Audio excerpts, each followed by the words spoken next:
3, 2, 1.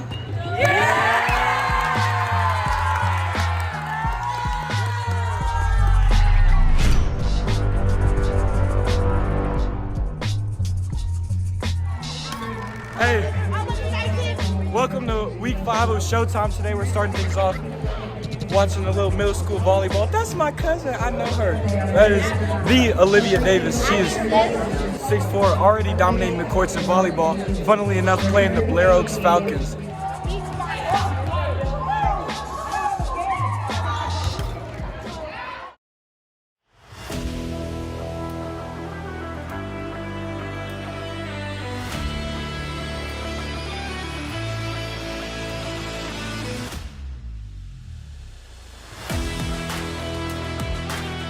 The weather report should be showering touchdowns. And everybody knows what's at stake.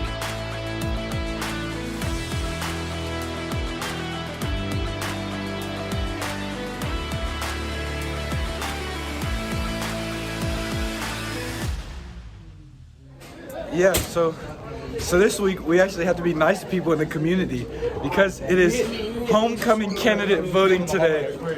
Voting candidate day. Or something like that. Yeah, so, you know, I'm securing my votes, talking to other candidates, and, you know, one thing might lead to another, and I might be wearing a crown next Friday. That would be so cool. Well, we didn't make the homecoming court, but we don't even have time to worry about that right now because we have a bigger crisis at hand. I don't have my shock doctors for practice today. I know. I don't know how we're gonna do this either, but we will find a way, trust me. To be an elite athlete, you must be prepared for anything. But even for the best of the best, there's some things you just can't see coming. Injury is a constant threat, so trust someone that knows your body like you do. Shock Doctor's adaptable braces with stays and patella gel give you the support you need to keep you off the sidelines. So when it's my time to shine, I can light up the competition.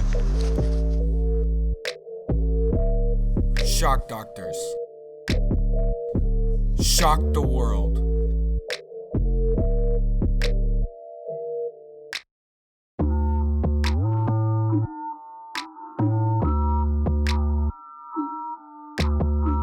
And we got to get Colby and Jackson in office. So the interviews are going to be a little bit different the next 2 weeks. We got to get one of them to be king. Oh, yeah. Oh! House it. Ready.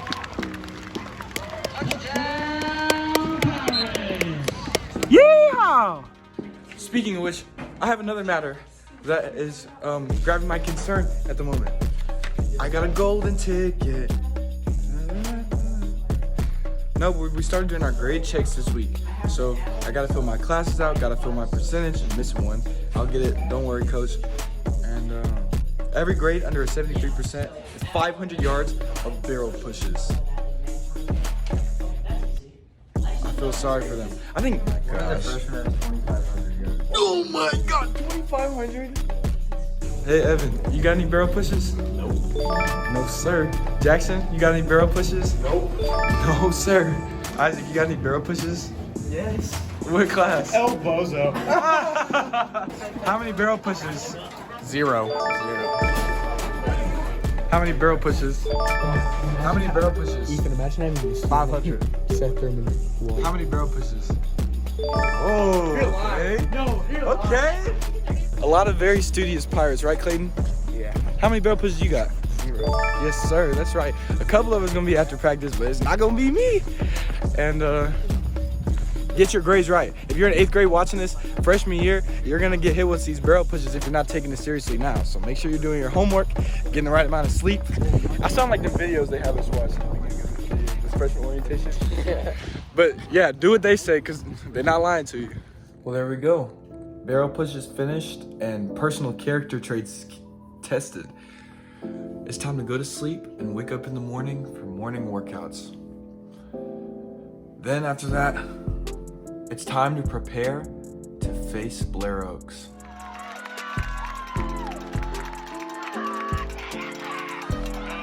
And honestly, I haven't been thinking about this matchup at all.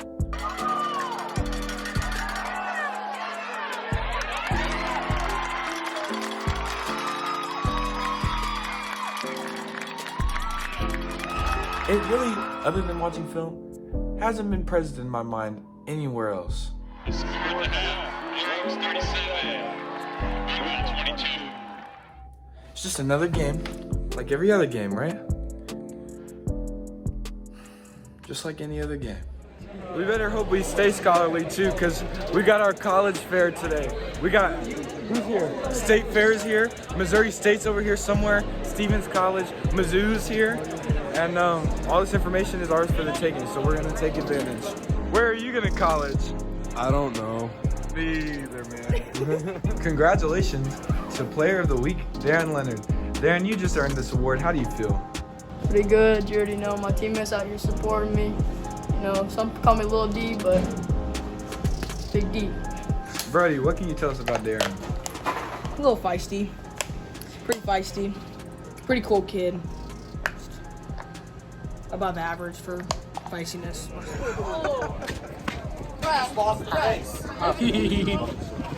I know. Today we got to meet Coach Key, mentor figure in Coach Huff's life. That was awesome for a couple reasons. It's awesome to see like where some of the phrases come from and what influences rubbed off on the people that are leading you. And also, he just was an interesting guy to talk to. And he was asking me about the Blair Oaks game and saying, you know, this is an opponent that a lot of people in Missouri are talking about. They're disciplined, they're a storied program. And I told him that's nothing we can't handle. And I believe that. I think there's no team in Missouri, even with the injuries that we've got right now. We're missing our defensive tackles, we're missing a linebacker, we're missing a receiver, we're missing our gadget player. Oh. I believe that there's not a team in Missouri that can beat us if we are playing 100% and we're trusting each other and we take the steps that we need to prepare. Who can stop us? Who can stop us? That's enough talk. We gotta go get it done now. Speaking of getting things done, I gotta get this college comp homework squared away. And then I'm gonna go to sleep. I'm gonna wake up. And it's gonna be game day. I'll see y'all then. Take 2, round 2. Colby, you've been on the show before, I believe week 2 last year. A man that needs no introduction. I talked about you plenty, but go ahead, introduce yourself. I'm Colby Caton. I'm number 3, and I play quarterback and defensive back for the Boonville Pirates. Colby is one of those guys. Here's a guy you look at and you just know this guy. This guy plays football. So let's start things off. Oh my gosh, Colby, that win last week. I almost sold too. I told them I almost sold, but we came away with an ugly win against Southern Boone. Can you tell us why that win is so important? I think the last 2 have been huge for us. Big conference wins, teams that have beat us in the past, and most importantly, our senior year, our last time getting the opportunity to play them. Maybe Southern Boone in playoffs, but Hallsville for sure, and then Southern Boone likely our last time we play them, and it's huge for us. Rivals since we've been here, back and forth games, you know. I think it's pretty crazy that I at least am undefeated against Southern Boone. Yeah. I don't know about you, but yeah. Man, so and they're in our district too, aren't they? Yeah. So like you said, we might see them in the playoffs, and so now that we beat them, they beat Mexico, which we don't play. Yeah. So we could end up with that first round bye if we keep winning. Yeah. Well, I think the first 2 teams get first round byes. First 2 this year. I'm pretty sure. So we should be in pretty decent shape, but we got to keep rolling and win the games we're supposed to win. And like I said, these first 5 weeks were going to be huge for us. So getting those 2 are ginormous, and then hopefully roll into this week. So yes, sir. Rad, they can see you on this camera. You idiot. We're going in to face the Blair Oaks Falcons. And last year, we talked to... Who did I talk to? I talked to somebody about how we had to persevere, and it had to come from just us. I think every year it's a huge week for us. There's a whole different vibe around everything. A lot more focus, a lot more attention to detail, and everybody knows what's at stake in these games. I mean, it could be like what happened last year, or it could be what happened my sophomore year where we get blown out. So we know what Blair Oaks' capability is, but we also know what our own capability is, and we know after last year we're able to compete with these guys, and this year's no different. We're going to be able to compete with them, and they're also a very good team. So we're gonna have to see what happens and play like we've been playing, cut down on the mistakes. But I mean, we'll keep rolling. We keep winning football games. So we just got finished watching film on Blair Oaks, and so the strengths that we talked about for this group is they are physical in the trenches. Sometimes they're not gap sound, but they're physical in the trenches, and they've got a weapon in the backfield is where's the number one. We've both started since we were freshmen. He was quarterback. I played DB, so I mean he had the upper hand then. But I've always kind of gravitated toward like trying to build a rivalry between us. He always got the upper hand until last year, and we pulled out a win, and so it was huge for us to be able to kind of knock them down and put ourselves on that pedestal for a little bit. I mean, they were ranked number one, but he's an incredible player. Obviously, it'd be huge to end on a win against him, and because we don't play them in the playoffs this year. They're class 2 this year, so. But yeah, he's setting records every week. He's setting state records, and he's going to be something else at the next level. So. I've been meaning to ask you about this because for me, Defensive Player of the Year at Hallsville, they kind of built that up as a rivalry. I didn't even want to get into it, but at film, they're like, oh my gosh, we're playing against the Defensive Player of the Year. I prepared a little bit differently. That's when I started doing those film breakdowns because I was like, there's no way I'm going to let this dude that they've talked about all week beat us. Does that change your mindset and your preparation at all when you know, like, you have a rivalry? No, it's more us versus them, not me versus him. Yeah. I'm not worried about that at all. Yes, sir. There's a lot more that has to go into it. I'm not going to win the football game. He's not going to win the football game. It's Blair Oaks versus Boonville. So I tried to trap you. That was a good answer, dude. Hey, for future athletes that like are doing interviews, that was a good answer, dude. Like, I think people realize that we're able to compete with people, and I think they'll come out to the game and support us because. They know that we'll be able to compete and we'll put on a show for them, and we'll play our hardest. We're not going to give up. We're not going to whatever. Can't worry about it. Man in the arena. So. Man in the arena. Colby Caton, thank you as always. Yeah, Great answers. Hey, we play Blair Oaks. Like I said, if you want to see us beat Blair Oaks, tune in on the next episode. Make sure you like and subscribe. Merch link is in the description. I know I'm not matching right now. We just got out of practice. We're about to go watch the middle school play. You guys have already seen these clips. Rad, thanks for coming. Colby, love you, dog. Let's go get a W. One of the 2 lucky football players to be voted homecoming king. So the other one is our quarterback, Colby Caton. What's your opinion on him as a person and a player?